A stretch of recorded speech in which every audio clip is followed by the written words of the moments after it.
Halo kelas 12 IPS. Hari ini kita akan membahas pembelajaran geografi di kelas 12 IPS yang di bab pertama, yaitu penginderaan jauh untuk tata guna lahan dan transportasi. Kalau kalian lihat di PPT Bu Ratna, mungkin kalian udah bisa menebak kira-kira apa ya hubungannya, ada bumi, ada satelit, ya kan? Kira-kira pembahasannya itu ke arah mana ya? Nah, penginderaan jauh itu lebih gampangnya itu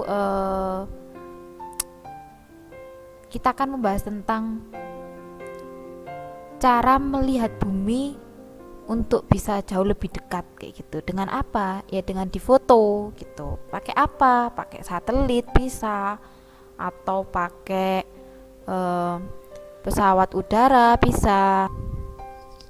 Nah, selanjutnya kita masuk ke materi pertamanya aja deh.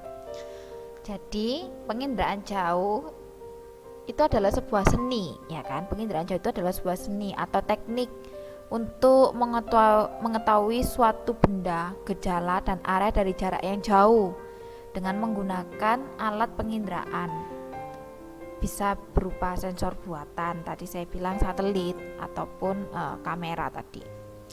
Nah, ada beberapa tokoh, ya kan? Ada beberapa tokoh yang mengartikan penginderaan jauh juga gitu. Salah satunya yang ibu tuliskan adalah si David T gitu.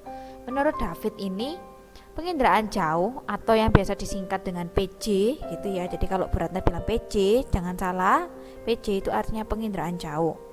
Adalah berbagai teknik yang dikembangkan untuk memperoleh dan menganalisa informasi tentang bumi.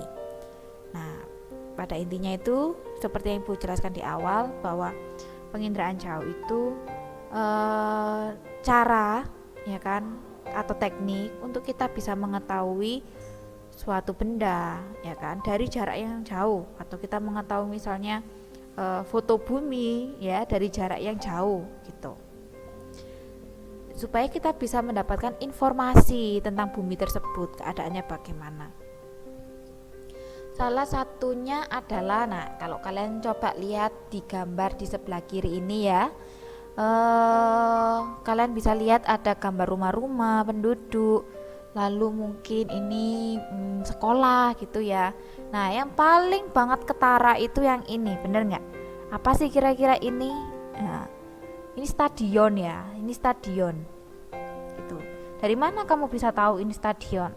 Nah, besok itu ada caranya atau tekniknya bagaimana kita mengenali suatu bentuk-bentuk tertentu. Itu. Selain untuk kita menganalisis, ya kan, untuk kita menganalisis ini, untuk kita melihat fotonya bumi, nah kita bisa melihat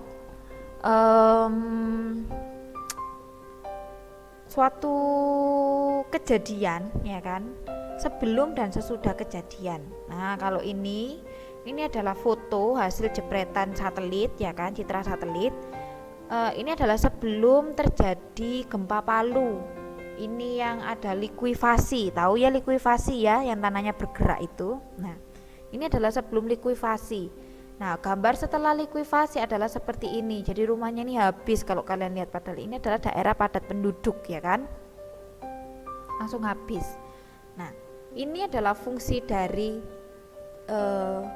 si citra satelit tadi, si penginderaan jauh. Jadi dia bisa menangkap foto, ya kan, dan dia bisa menyimpan, baik itu foto misalnya tahun 2016 sampai 2019, tahun kapanpun itu bisa difoto gitu ya, hasilnya bisa disimpan.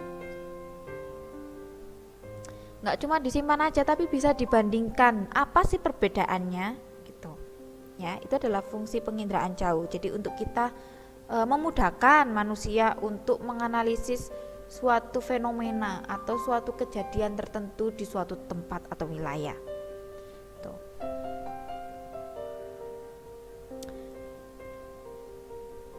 Nah, tentunya penginderaan jauh ini ada komponen-komponennya, gitu ya. Kalau kalian lihat pada gambar ini, kira-kira yang pertama kali yang mana?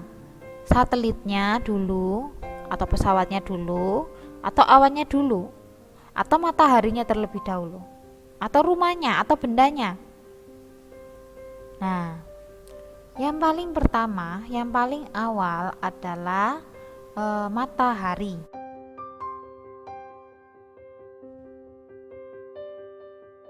Jenis komponen PJ itu ada beberapa ya. Salah satunya adalah sumber tenaga. Sumber tenaga itu bisa dicontohkan seperti matahari. Matahari itu termasuk sumber tenaga pasif. Kenapa pasif? Karena ketika kita mengambil gambar, kita harus bergantung pada waktu penyinaran matahari tersebut. Jadi nggak bisa kita mengambil gambar pada malam hari kalau menggunakan sumber tenaga pasif. Tapi kalau kita menggunakan sumber tenaga aktif atau disebut dengan gelombang mikro, ya kan, kamu mau ngambil siang, kamu mau ngambil sore, kamu mau ngambil malam, ya kan. Nah, tanpa perlu adanya matahari itu masih tetap bisa dilakukan. Jenis komponen PJ yang kedua adalah atmosfer atau lapisan udara, ya kan. Lapisan udara ini juga mempengaruhi bagus enggaknya gambarmu atau gambar yang kita hasilkan. Contohnya kalau kita mau mengambil gambar, misalnya orang naik motor ini, ya kan. Nah, kalau misalnya dalam keadaan atmosfernya ini berkabut, kira-kira bagus enggak? Kan enggak kelihatan ini siapa yang naik motor, ini Bu Maria yang naik motor, Pak Putias yang naik motor, kan kita juga nggak tahu ya, apa Marco yang naik motor, ya kan. Nah, itu fungsinya atmosfer. Lalu misalnya kita mau membedakan warna hijau atau coklat, ya kan, pada misalnya daun, itu juga nggak bisa karena terhalang apa? Atmosfer, ya kan. Molekul-molekul gas yang ada di atmosfer ini menghalangi kita mendapatkan gambar yang bagus. Sama dengan ketika kita memfoto, ya kan, memfoto bumi dengan menggunakan kamera yang dibawa oleh pesawat atau dengan menggunakan satelit, ya kan, itu juga ada halangan atmosfernya. Salah satunya adalah awan. Nah, coba kalau misalnya gambarnya, ya kan, gambar yang kalian hasilkan itu terhalang oleh awan, apa yang terjadi?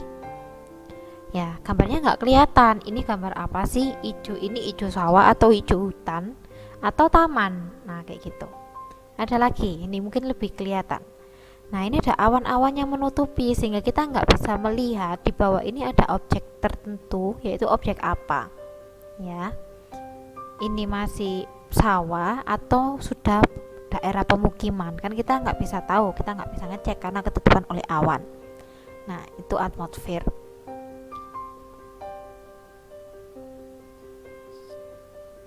Daerah yang tidak tertutup awan ini, ya kan, yang terlihat ini kita namakan dengan, biasanya disebut dengan jendela atmosfer gitu ya. Kalau ada hambatan seperti ini, ada awan, tapi kita bisa melihat daerah sekitarnya ini, itu disebut dengan jendela atmosfer. Lalu yang ketiga ada interaksi antar tenaga dan objek, ya kan. Interaksi antara tenaga dan objek ini dapat dilihat dari rona atau warna yang dihasilkan, ya kan. Itu dia menyerap warnanya atau memantulkan. Contoh, beberapa benda itu bisa menyerap matahari, tapi ada yang memantulkan matahari. Paling gampang adalah air, ya kan. Coba kalau dilihat di sini, airnya gelap atau terang? Gelap ya. Sepakat gelap ya. Nah, kalau warnanya gelap berarti tandanya sungai ini keruh atau jernih. Nah, kalau yang jawabannya keruh berarti salah. Jawabannya di sini adalah jernih. Kenapa jernih? Kalau dia warnanya gelap berarti sinar matahari ini terserap, menyerap istilahnya menyerap atau absorption. Nah, dia menyerap. Tapi kalau memantulkan biasanya warnanya putih jadinya. Sungainya ini warnanya putih. Kalau sungainya warnanya putih, berarti dia memantulkan cahaya matahari. Jadi sinar mataharinya nggak bisa nembus ke dalam air, jadi dipantulkan. Tandanya apa? Sungai tersebut berarti keruh airnya, banyak partikel-partikel atau zat-zat pencemar dari sungai tersebut gitu. Mungkin bahan lain, contohnya genteng, ya kan? Nah, genteng ini ada dua bahan toh, kalau bisa dilihat di sini. Ada yang terang, ini ada yang gelap. Nah, kalau yang gelap ini berarti apa? Berarti ini dari genteng yang dari tanah liat itu, ya kan? Genteng pada umumnya itu. Tapi kalau yang dia bisa memantulkan berarti dari apa? Dari seng, ya. Kalau yang ini berarti dari seng, pakai bahan seng. Tapi kalau yang ini jelas pakai genteng biasa itu, ya, yang dari tanah liat kayak gitu. Nah, lalu yang keempat ada komponen pengendalian jauh, itu ada sensor dan wahana. Sensor itu kameranya yang dibawa, wahananya itu adalah menggunakan apa sensor tersebut dibawa. Itu alatnya yang membawa itu apa. Wahana itu bisa berupa pesawat terbang, balon udara, terus drone, ya kan, terus habis gitu satelit. Nah, itu. Tapi kalau sensor yang dipakai apa, ya kan? Sensor itu ada dua, ada sensor fotografi sama sensor elektronik. Sensor ini, ya kan, yang berfungsi untuk merekam. Bedanya apa sensor fotografi dengan elektronik? Kalau sensor fotografi itu dihasilkan dari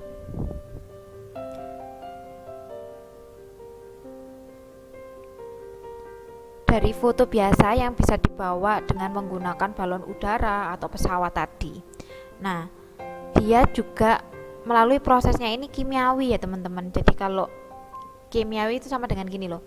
Kalau zaman dulu nih, kalau kita mau ngefoto nggak bisa langsung jadi kan, harus dicetak dulu. Dicetak itu juga harus memerlukan waktu, ya kan, memerlukan proses kimia. Nah, itu sensor fotografi. Dan dia nggak bisa langsung seluruhnya difoto, nggak bisa. Kalau kayak kita moto ruang kelas kita nih, ya kan, kalau kita moto ruang kelas kita berarti kita harus beberapa kali moto, nggak bisa sekali. Contoh, sebelah kanan nih kita ambil dulu jebret 1, bawahnya diambil lagi jebret 2, masih ada sisa nih bawahnya, jebret diambil 3, sampingnya sekarang diambil lagi jebret. Nah, digabung lah itu semua. Nah, itu sensor fotografi, baru jadi foto seutuhnya. Kalau sensor elektronik itu bisa kita ambil secara langsung gitu. Kayak kalau kalian pakai kamera di HP itu pakai mode panorama, tahu kan? Nah, jadi kita ngambilnya secara parsial, itu namanya. Atau dengan sistem scanning. Jadi kita cuma tinggal jalanin itu aja, kameranya seret, udah ketangkep tuh gambarnya semua kan, dari pojok sampai ke pojok. Kalian mau dari sisi A sampai sisi Z itu bisa, ya kan? Dan menjadi berapa foto? Hanya satu foto. Tapi kalau sensor fotografi dia menjadi beberapa foto. Nah, perbedaannya ada di sini juga, ya.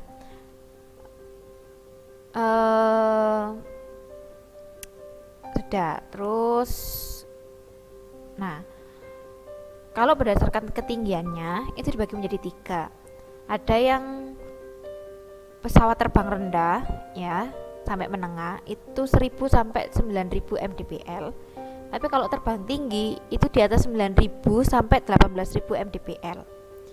Lalu kalau satelit itu 400 km sampai 900 km.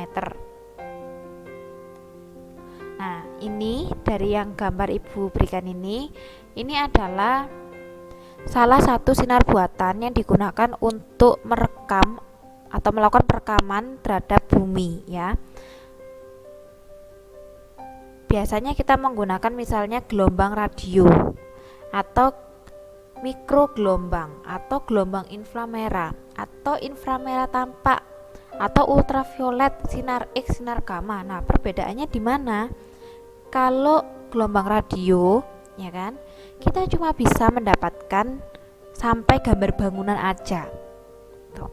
Tapi kalau kita menggunakan mikrogelombang, ya kan, kita bisa mendapatkan sampai manusia, hewannya, apa aja itu ketangkep sama kameranya. Kalau udah inframerah itu sudah yang lebih kecil lagi, ya kan, lebih kecil lagi. Di situ ada mungkin tanahnya apa, batunya apa, misalnya seperti itu. Lebih ke kanan, ya kan, berarti dia lebih bisa melihat apa yang mungkin nggak kita lihat gitu dengan sinar gamma. Oke, dari sini mungkin ada yang ditanyakan, nanti bisa chat ke Bu Ratna, ya kan. Setelah ini silakan kalian jangan lupa mengumpulkan catatan yang sudah kalian buat di psikologinya. Lalu kita hari ini, ya kan, jam ini selama kalian mendengarkan ini kita akan bermain quizzes. Oke, jadi silakan join di kelasnya. Terima kasih.